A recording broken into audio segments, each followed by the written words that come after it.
आज एक जदयू के बड़े नेता श्री अजय आलोक जी का एक बयान आया है।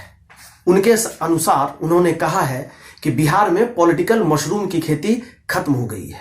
यह बहुत ही दुर्भाग्यपूर्ण है कि बड़े नेताओं को भी सरकार के पॉलिसी के बारे में जानकारी नहीं होती है। जहां तक मशरूम की बात है, मुझे लगता है कि सरकार के द्वारा ऐसे कई स्कीम चलाए जा रहे हैं जिससे कि मशरूम की खेती को बढ़ावा मिले, और खेती इतना जोर शोर पकड़ ली है कि मशरूम की खेती अब घरों में की जा रही है। तो साहब, अगर आपको यह लगता है कि पॉलिटिकल मशरूम की खेती बस कुछ ही समय के लिए होती है तो थोड़ा जनरल नॉलेज ठीक करने की जरूरत है।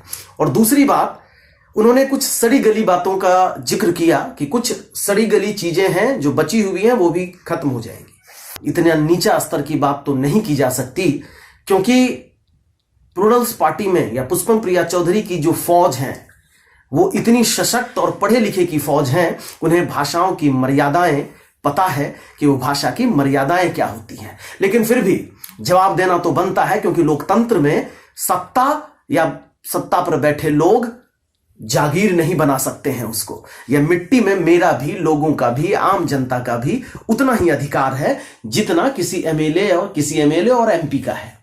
तो इसका जवाब है कि जिस पॉलिटिकल पार्टी में अपराधियों की भीड़ लगी हो, उसके बड़े नेता यह बात करते हैं कि सड़ी गली चीजें जल्दी खत्म हो जाएगी। भाई साहब, अपराधियों की फौज जमा करने के बाद एक पार्टी का निर्माण किया जाता है, और वह अगर ऐसी बातें करें कि सड़ी गली चीजें खत्म हो जाए तो मुझे लगता है कि वो शायद जनता को और लोगों को बेवकूफ समझ रहे हैं। वक्त का इंतजार कीजिए, पता चल जाएगा सड़ी और गली चीजें क्या होती हैं।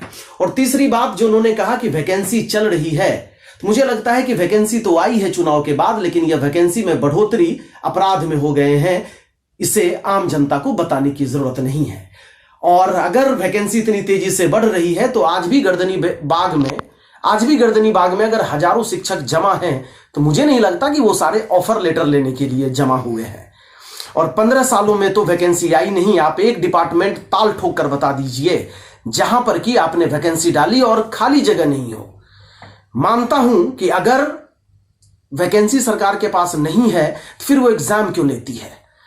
अगर सरकार के पास इतनी नौकरी और सीटें खाली पड़ी हैं तो आखिर सरकार उसका जवाब दे दे कि वो सारी चीजें खाली क्यों पड़ी हैं। अजय आलोक जी को बड़े सम्मान के साथ यह बताना चाहता हूं कि बिहार में अगर उन्हें ऐसा लगता है कि यहां के जनता को बेवकूफ बनाकर हर बार की भांति वो हमेशा यही काम करते रहे हैं, करते रहेंगे, तो शायद उनकी यह गलतफहमी है।